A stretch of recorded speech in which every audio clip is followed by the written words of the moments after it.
Hello there. Welcome back to Raw Reading, where we'll be continuing The Secret Garden. I hope this finds you well, whatever you're up to.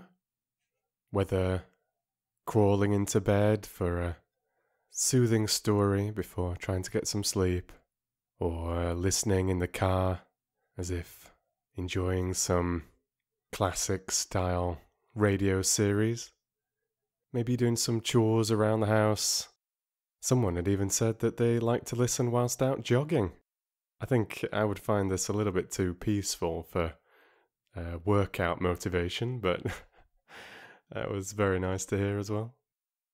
If you're very eager to get started with the story, feel free to skip ahead. At the top of the video description, I always try to put a little timestamp for where the story starts.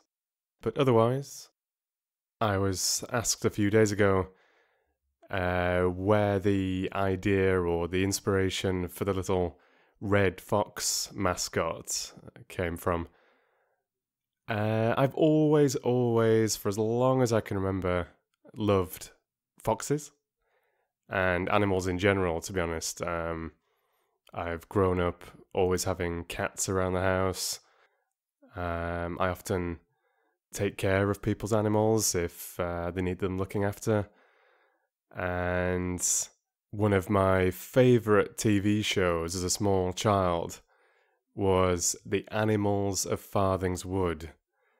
And honestly, if you've never seen that show, stick it on YouTube and just watch the hell out of that. It's amazing stuff. And I actually did try rewatching it a few years ago whilst I was at university, and on some like little YouTube binge looking for nostalgia trips and things, and watched the first couple of episodes, and it was just as good watching it when I was 21, 22 or whatever than my fond memories as a child.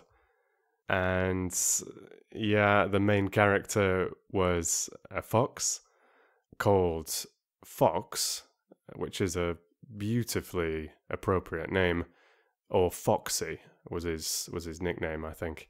I think his girlfriend often calls him Foxy, it's a bit more endearing. And he's the leader of the animal community, real protagonist, and yeah, I guess I always thought like if I grew up to be anything like him, I'd be happy with myself, And this show was seriously tough going as well, very intelligently produced, really gritty presentation, a very dark, realistic storyline that was very much criticizing the destruction of green belts and the environment, deforestation, and obviously the effects that these things have on wildlife, but on communities in general. And it followed this diverse little gang of animals which weren't all friends at all, but they had to band together to survive, basically. And talk about voice acting. The talent involved in that show was absolutely incredible, and I'm sure that has been an influence to me as well, in terms of really setting a benchmark for bringing characters to life. And if you've not seen that show, you might know a show made by the same crew, which was called Noah's Island. A lot of the same voices in there, the same animation and everything. And that was a really, really lovely show as well. And that was more focused on climate change and environmental change on a bigger scale. Really, really, really good stuff. And I think foxes get a lot of bad press. They're often seen as very conniving, mean characters. And I think they should be cunning, surely, but smart, cunning survivors but also heroic, brave, and beautiful too. So yeah, I guess I kind of idolize what the fox could symbolize. And I love that they're kind of a blend between a canine and a feline, like a dog-cat ultimate combination with the agility and speed and grace and subjective beauty of a cat, but with that ferocity and strength of a dog. So that's my view on the mysterious red fox. And when I've encountered them in real life as well, face to face, on a couple of magical occasions, my heart almost stopped. So I find them incredibly powerful and beautiful. Well, that was a very, very long introduction. So good on you if you've stuck with me. And let's get going with The Secret Garden. So, I spoke of this chapter with much anticipation at the end of the last reading, a couple of weeks ago it is now, as there is a new main character being introduced. Okay. No more messing around. Chapter 10. Dickon. The sun shone down for nearly a week on the secret garden. The secret garden was what Mary called it when she was thinking of it. She liked the name, and she liked still more the feeling that when its beautiful old walls shut her in, no one knew where she was. It seemed almost like being shut out of the world in some fairy place. The few books she had read and liked had been fairy story books, and she had read of secret gardens in some of the stories. Sometimes people went to sleep in them for 100 years, which she had thought must be rather stupid. She had no intention of going to sleep, and in fact, she was becoming wider awake every day which passed at Misselthwaite. She was beginning to like to be out of doors. She no longer hated the wind, but enjoyed it. She could run faster and longer, and she could skip up to 100. The bulbs in the secret garden must have been much astonished. Such nice, clear places were made round them that they had all the breathing space they wanted. And really, if Mistress Mary had known it, they began to cheer up under the dark earth and work tremendously. The sun could get at them and warm them, and when the rain came down it could reach them at once, so they began to feel very much alive. Mary was an odd, determined little person, and, now she had something interesting to be determined about, she was very much absorbed indeed. She worked and dug and pulled up weeds steadily, only becoming more pleased with her work every hour, instead of tiring of it. It seemed to her like a fascinating sort of play. She found many more of the sprouting pale green points than she had ever hoped to find. They seemed to be starting up everywhere, and each day she was sure she found tiny new ones, some so tiny that they barely peeped above the earth. There were so many that she remembered what Martha had said about the snowdrops by the thousands, and about bulbs spreading and making new ones.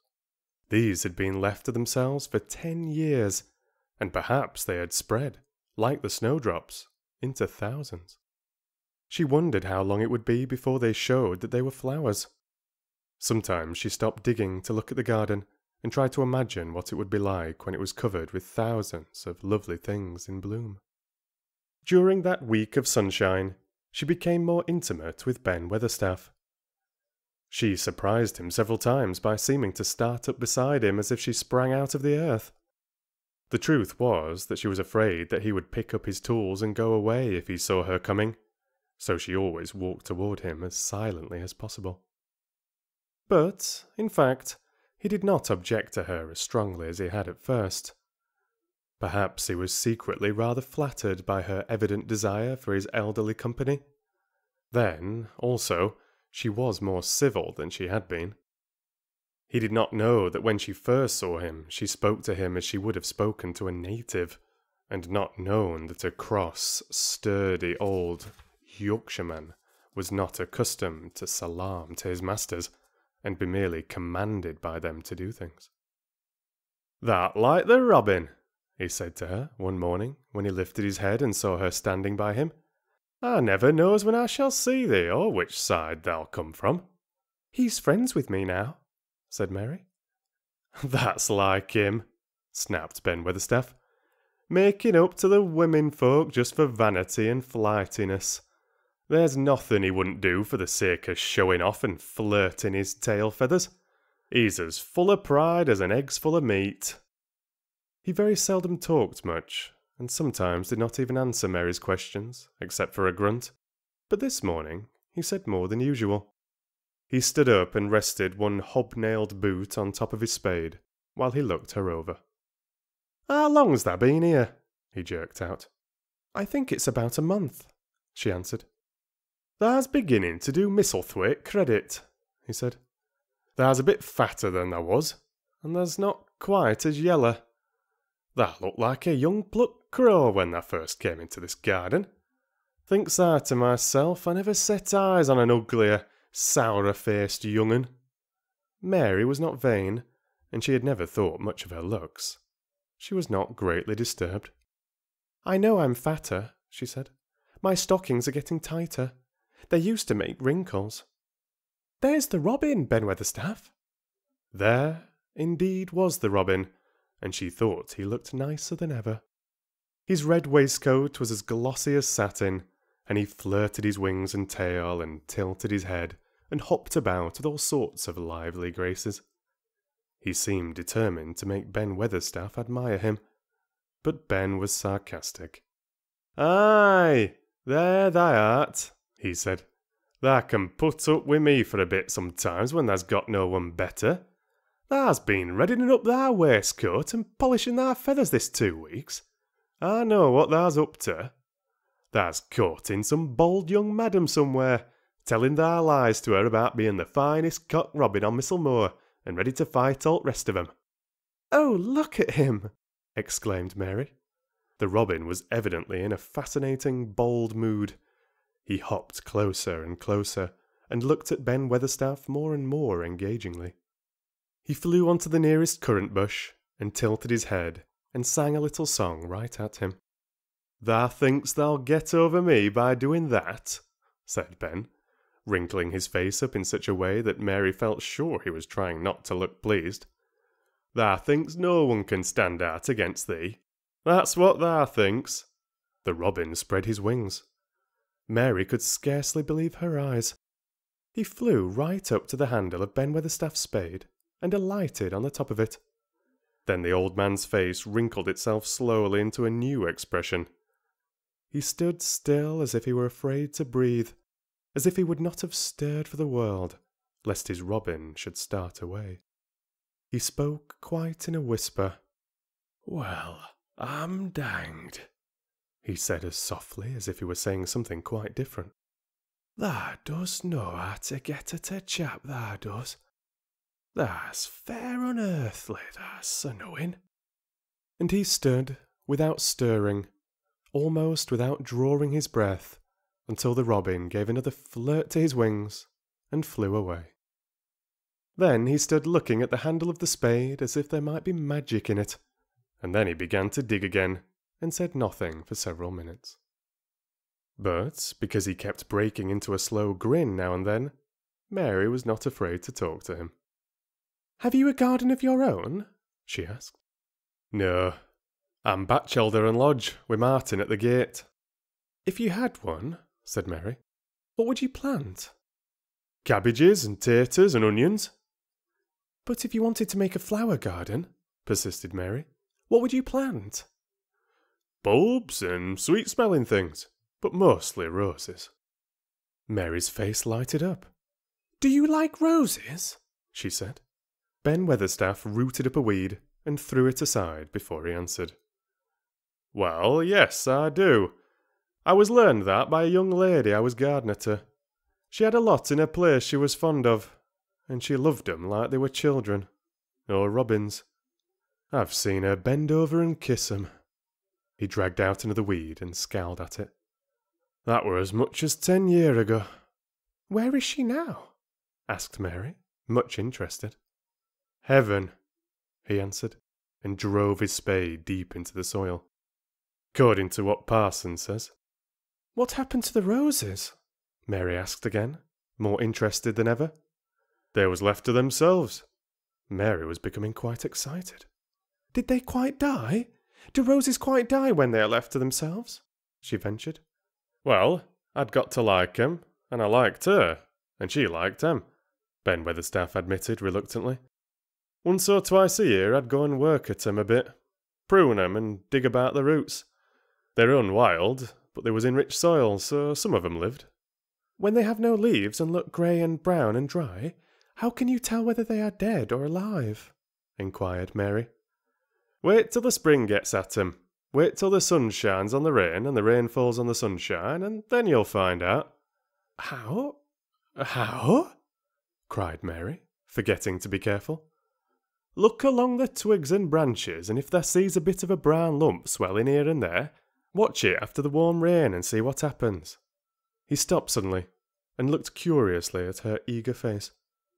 "Why does thou care so much about roses and such all of a sudden?" he demanded. Mistress Mary felt her face grow red. She was almost afraid to answer.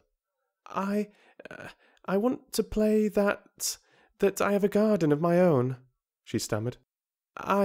There is nothing for me to do. I have nothing and no one." "Well," said Ben Weatherstaff slowly, as he watched her. "That's true. There hasn't." He said it in such an odd way that Mary wondered if he was actually a little sorry for her. She had never felt sorry for herself. She'd only ever felt tired and cross, because she disliked people and things so much. But now the world seemed to be changing and getting nicer. If no one found out about the secret garden, she should enjoy herself always. She stayed with him for 10 or 15 minutes longer, and asked him as many questions as she dared. He answered every one of them in his queer, grunting way, and he did not seem really cross, and he did not pick up his spade and leave her.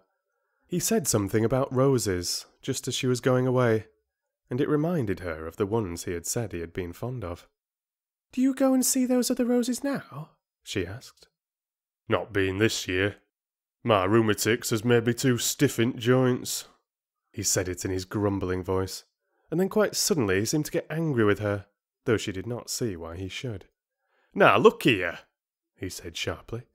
"Don't thy ask so many questions. Thou'rt the worst wench for asking questions I've ever come across. Get thee gone and play thee. I've done talking for today." And he said it so crossly that she knew there was not the least use in staying another minute. She went skipping slowly down the outside walk, thinking him over, and saying to herself that, queer as it was, here was another person whom she liked, in spite of his crossness. She liked old Ben Weatherstaff. Yes, she did like him. She always wanted to try to make him talk to her. Also, she began to believe that he knew everything in the world about flowers.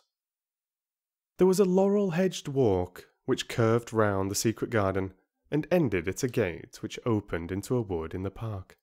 She thought she would skip round this walk and look into the wood and see if there were any rabbits hopping about. She enjoyed the skipping very much, and when she reached the little gate, she opened it and went through, because she heard a low, peculiar whistling sound, and wanted to find out what it was. It was a very strange thing indeed. She quite caught her breath as she stopped to look at it. A boy was sitting under a tree, with his back against it, playing on a rough wooden pipe. He was a funny-looking boy, about 12. He looked very clean, and his nose turned up, and his cheeks were as red as poppies. And never had Mistress Mary seen such round and such blue eyes in any boy's face.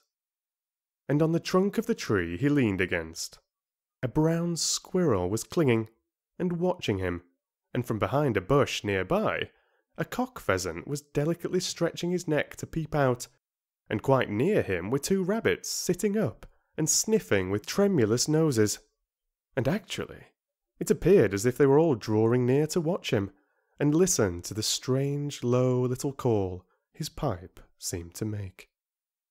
When he saw Mary, he held up his hand and spoke to her in a voice almost as low as and rather like his piping.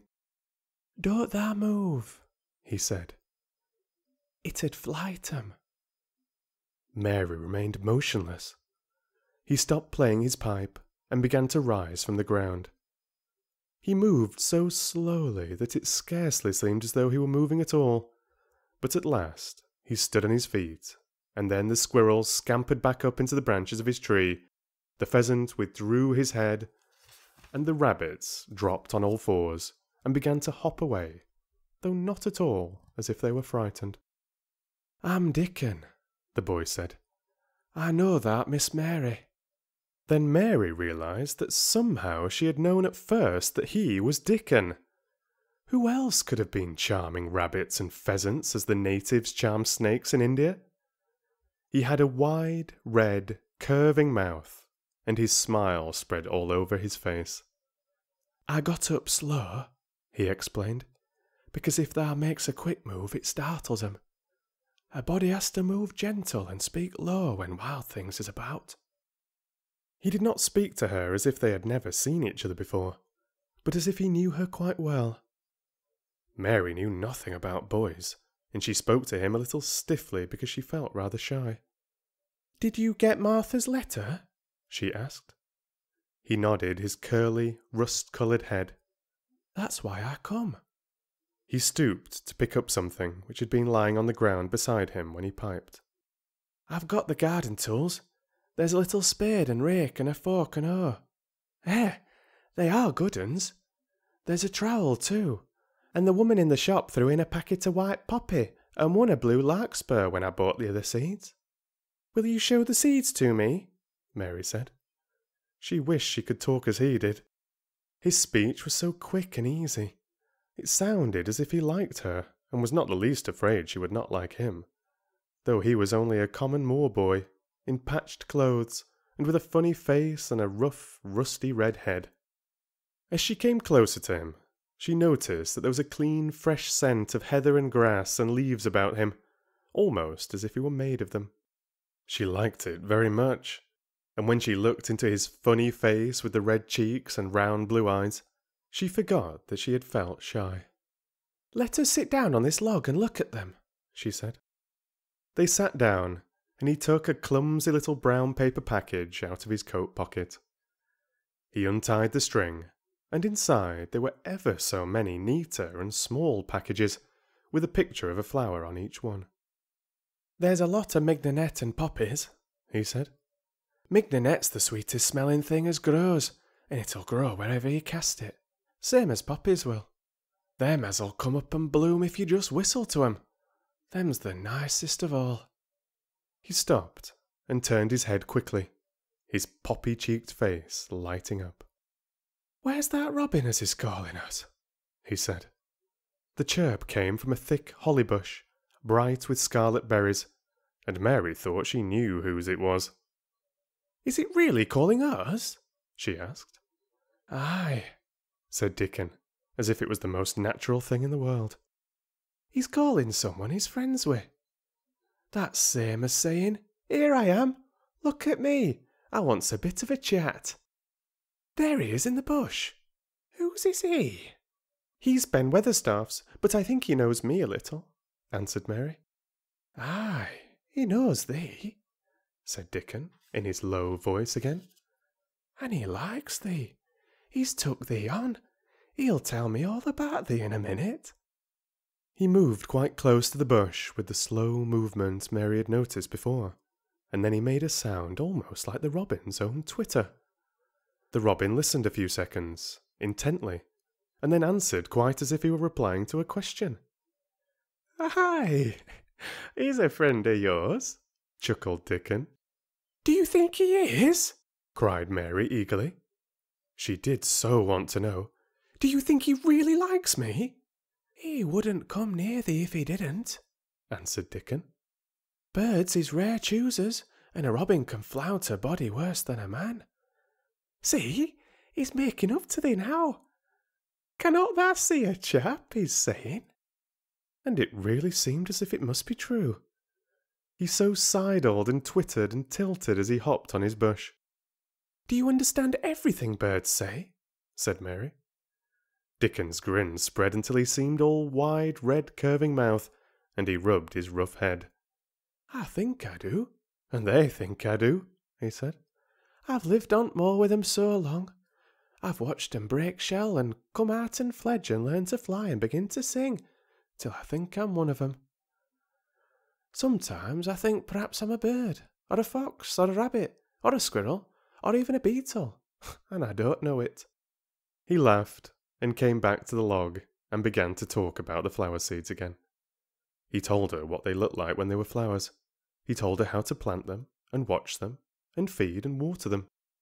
See here, he said suddenly, turning round to look at her. I'll plant 'em for thee myself. Where is the garden? Mary's thin hands clutched each other as they lay on her lap. She did not know what to say, so for a whole minute she said nothing. She had never thought of this. She felt miserable, and she felt as if she went red and then pale. Tha's got a bit of garden, hasn't there? Dickon said. It was true that she had turned red and then pale. Dickon saw her do it, and as she still said nothing, he began to be puzzled. Wouldn't they give thee a bit? he asked. Hasn't thou got any yet? She held her hands even tighter and turned her eyes toward him. I don't know anything about boys, she said slowly. Could you keep a secret if I told you one? It's a great secret. I don't know what I should do if anyone found out. I believe I should die. She said the last sentence quite fiercely.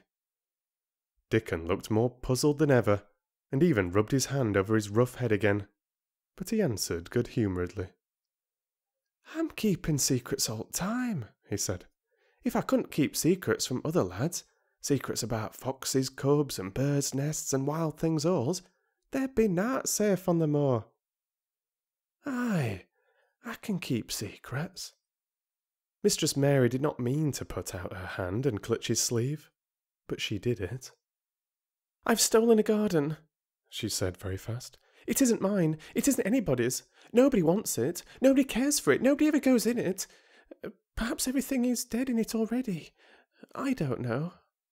She began to feel hot and as contrary as she had ever felt in her life. I don't care. I don't care. Nobody has any right to take it from me when I care about it, and they don't. They're letting it die, all shut in by itself. She ended passionately, and she threw her arms over her face and burst out crying. Poor little Mistress Mary. Dickon's curious blue eyes grew rounder and rounder. He said, drawing his exclamation out slowly, and the way he did it meant both wonder and sympathy. I've nothing to do, said Mary. Nothing belongs to me. I found it myself, and I got into it myself. I was only just like the robin, and they wouldn't take it from the robin. Where is it? asked Dickon in a dropped voice. Mistress Mary got up from the log at once. She knew she felt contrary again, and obstinate, and she did not care at all. She was imperious and Indian, and at the same time hot and sorrowful. Come with me, and I'll show you, she said. She led him round the laurel path, and to the walk where the ivy grew so thickly. Dickon followed her with a queer, almost pitying look on his face. He felt as if he were being led to look at some strange bird's nest, and must move softly.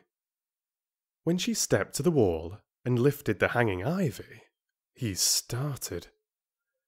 There was a door, and Mary pushed it slowly open, and they passed in together.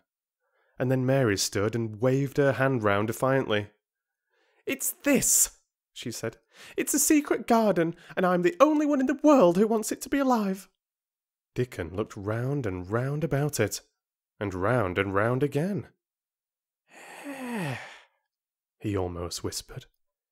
It is a queer, pretty place. It's like as if a body was in a dream. Okay.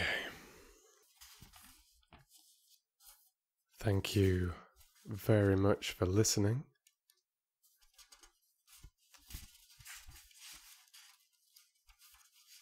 And I promise that I won't leave you waiting as long for the next chapter. And the next chapter will be Chapter 11, The Nest of the Missel Thrush. As always, if you enjoyed this, please do remember to like the video. Please do leave a comment down below. Take care, and read to you soon.